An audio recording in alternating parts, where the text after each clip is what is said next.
Hi everyone, in front of me I've got TECLAST T60 and let me share with you how to change the wallpaper on this device.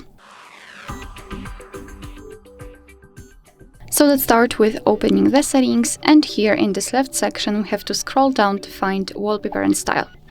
Right here we can enter change wallpaper option, and as you can see here we've got some albums from which we can choose the wallpaper from, so my photos, which is basically your own gallery, and on-device wallpapers, which are pre-installed ones. So here all we have to do to check the preview is to tap on the specific wallpaper, so let me choose maybe this one, simply tap on it, and as you can see it should appear on the full screen. You can decide whether you like it or not, and if you like it, simply tap on apply.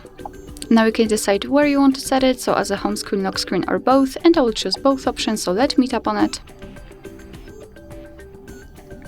And now we can go back, and as you can see the wallpaper has been played successfully.